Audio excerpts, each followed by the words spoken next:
Okay, greetings everyone. I am James Carolyn, and this is Greg Conti.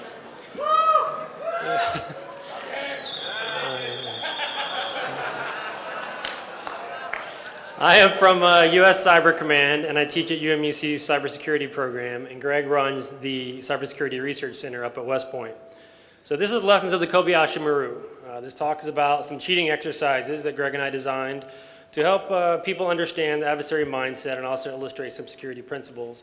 As the talk goes on, that'll make more sense. So of course we have the obligatory disclaimer slide. Most people see this and just hear a buzzing noise, but we of course have to put this in there. The views are ours only and not the government's. We are here on behalf of just us as free citizens. For those of you that speak Esperanto, there's a rough translation.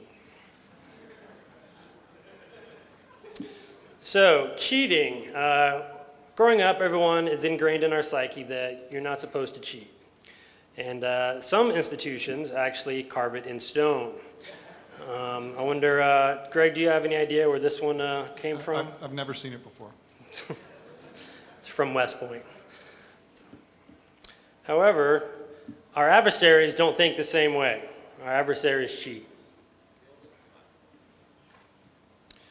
So just to be clear for our talk, we're not talking about all circumstances, right? So this was an isolated exercise that we did. We're not talking about cheating when you're not supposed to be cheating. But this was an isolated exercise, so we're not promoting cheating in all circumstances.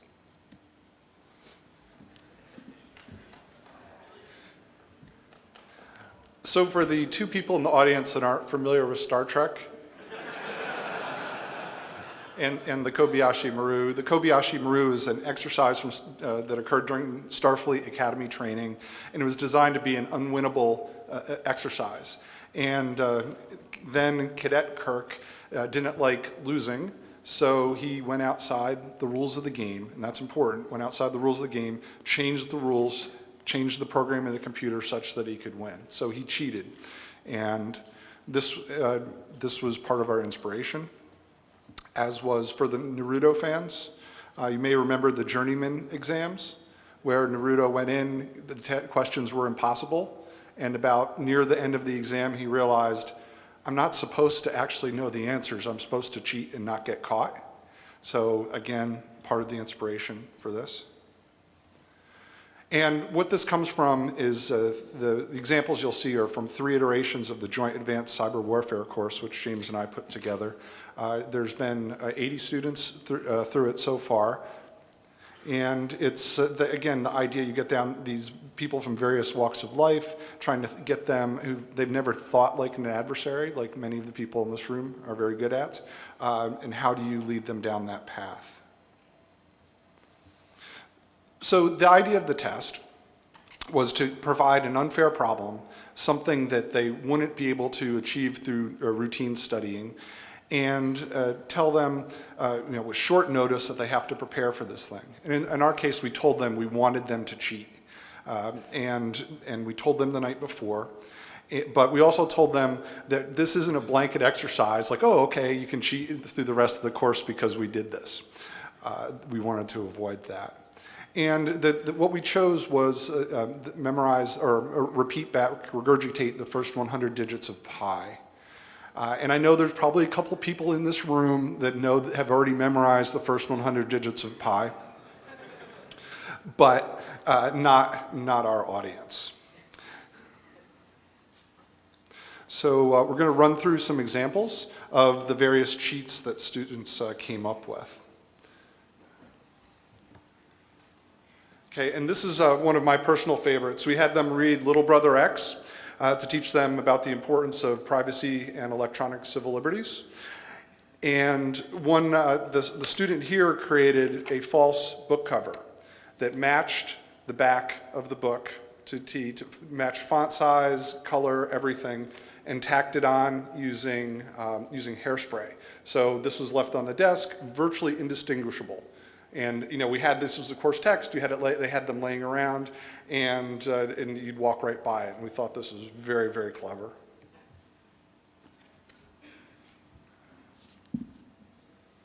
And then there's the everyday object. They had soda cans on their desk. The advantage here is that they could just, when we walked by, they could conceal the answers and then move them out of the way.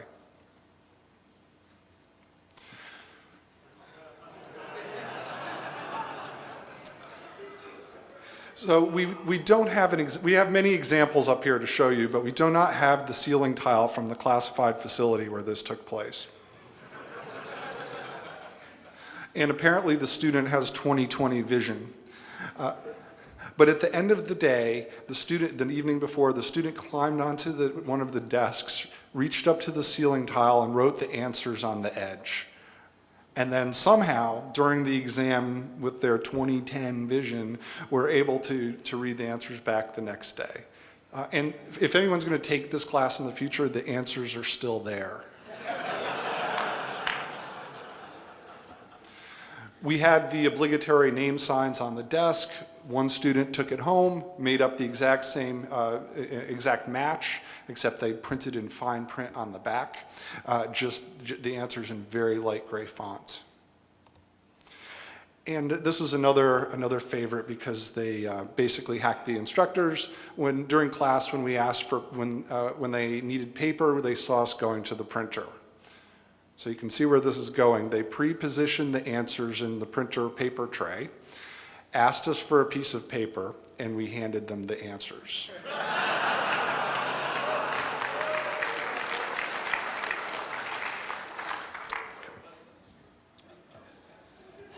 So this one was a really interesting one.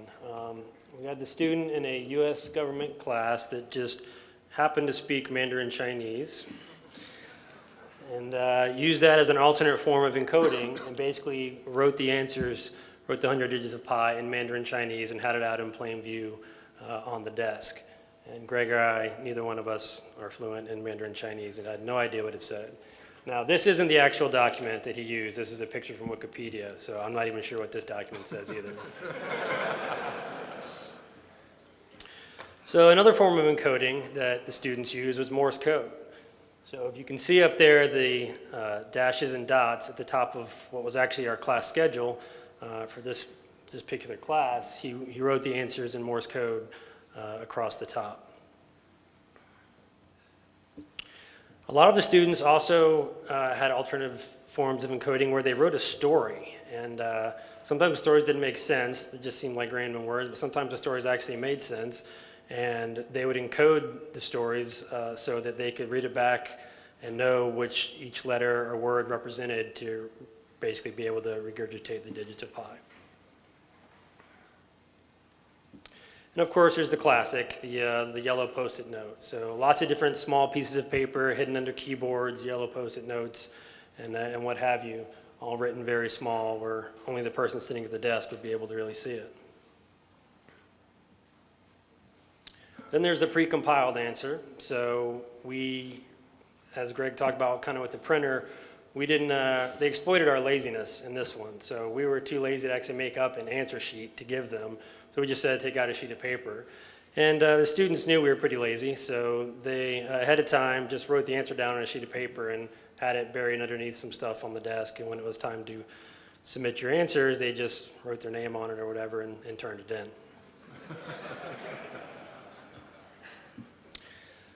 So once again, you'll see a theme here.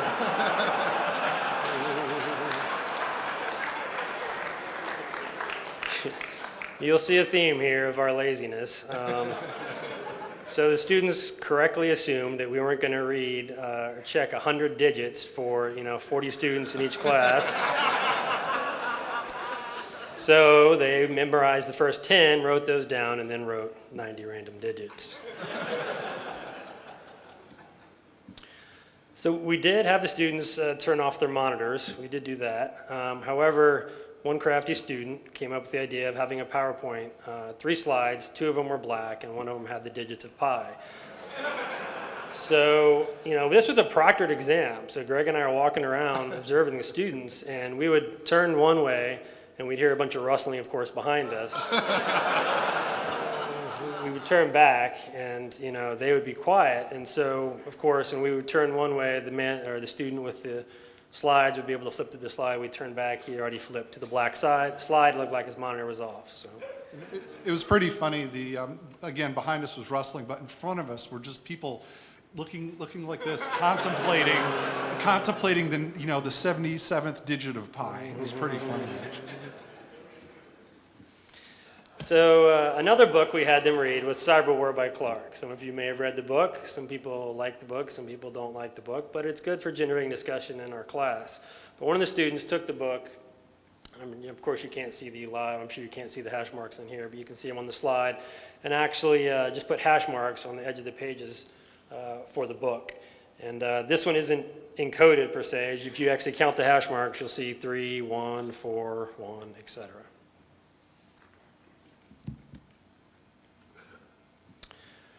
Okay. So this one was actually done on the fly. We had a lot of students that like to bring in baked goods and other stuff in the morning, donuts and stuff. Well, it also happened to be Girl Scout cookie season when this particular class was in session. So this student grabbed one of the paper plates that morning, wrote the digits of pi on it, and then put a couple, in this case, do-si-dos, on top of the plate. So here's the actual plate here. We don't have the cookies. Yeah. So this class is a 4-week, 160-hour class. As you might imagine, soda and coffee are kind of ubiquitous to get through the class. So one of the students took his coffee sleeve, and it's kind of difficult to see on the slide even, but in the box there you can see the digits they wrote.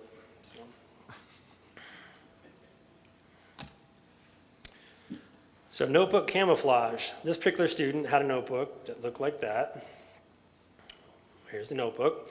And you definitely can't see even on the slide there, but where it's located, if you can barely make out the blue ink inside the box there, is where they wrote it. So the only person who's going to be able to read that is someone right up close to it that, of course, already knew it was there.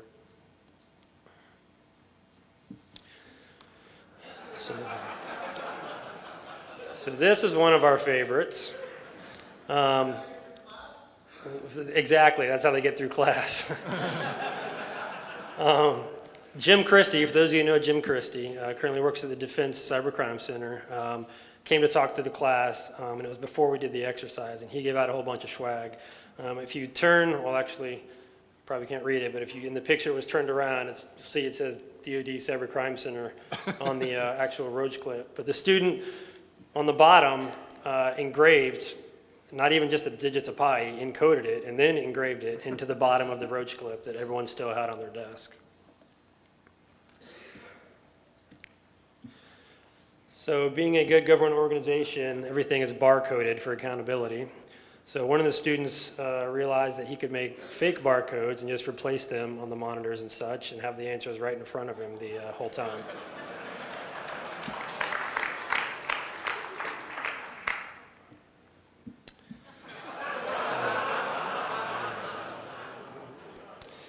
So this student took an actual watch, which he no longer wanted, obviously, and took off the glass face and then put on the face of the watch, again, encoded. It wasn't enough for some of these people just to hide just the digits. They had to encode it and put it on the face of the watch. So, and then of course was wearing the watch the whole time during the test, and we had no clue. And it's a tag here too, so it's, I don't know if it's real or not. Probably not. This is our last example, and we thought this one was really good. So the student actually employed their young daughter to help them cheat.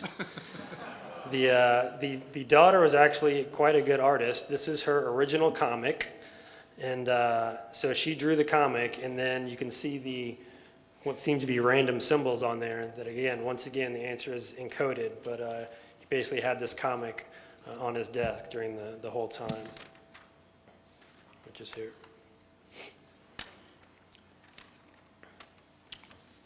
All right, you're up.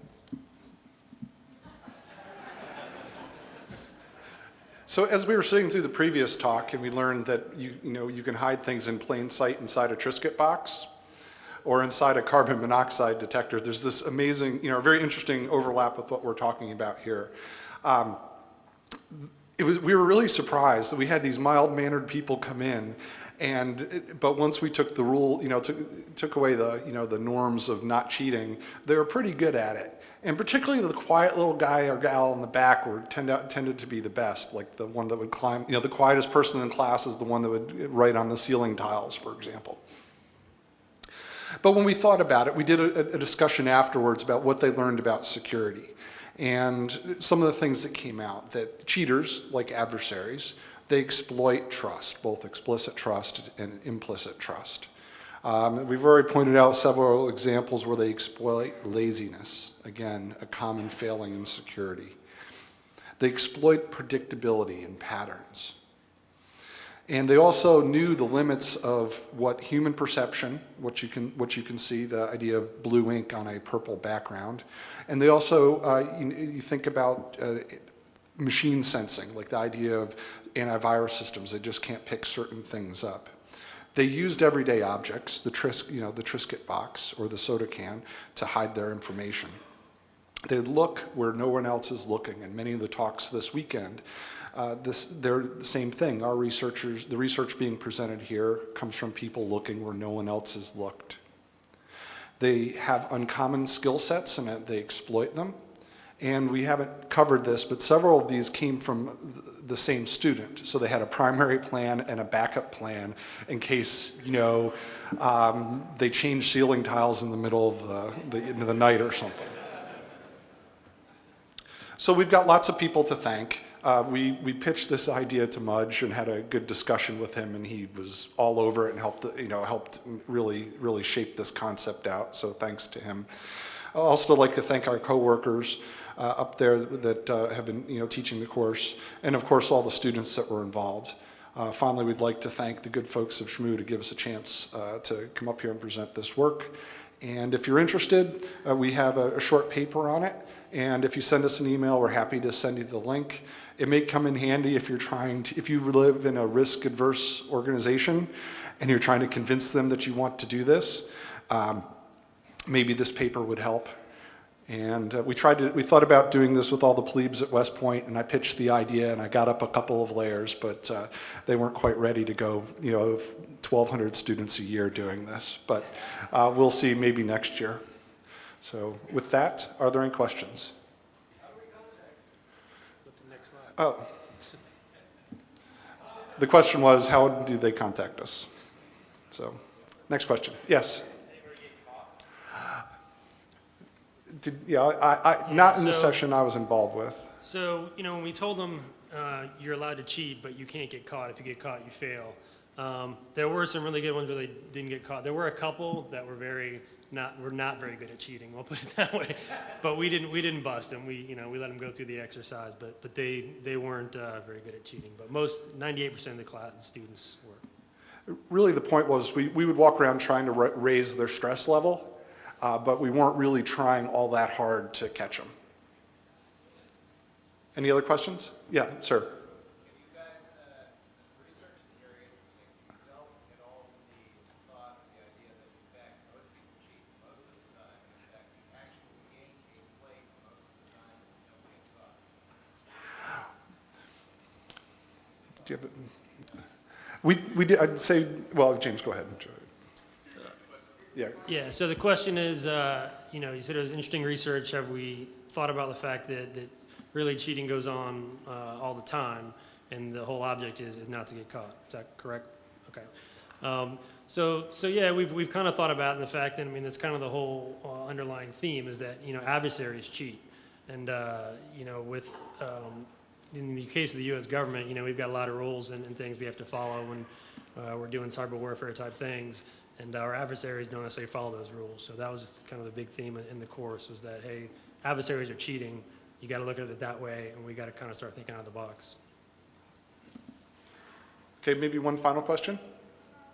Okay, ma'am? The question was, how much collaboration did we get? We worked with Mudge to kind of shape the idea, and we just... Oh, sorry. So how much collaboration do we have amongst cheaters? They were pretty much independent cheating, right? Yeah, surprisingly, there wasn't, even though we told them you can collaborate on this. Well, a lot of it was probably because we also offered a prize. We didn't mention that. The prize we had, you couldn't really split, I guess, is probably one reason. I just realized it's probably why I didn't collaborate, is parking at the facility we taught at was horrendous, and so we offered a VIP parking pass to the winner of the contest. So Okay, I'll take one more.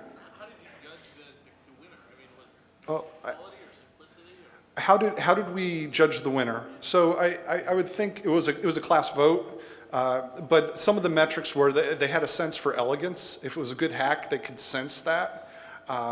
And you know, any other comments, James? no, it was mainly peer vote, but you know, we basically said here's the top 5 that we think, and then had the class. Who was the winner?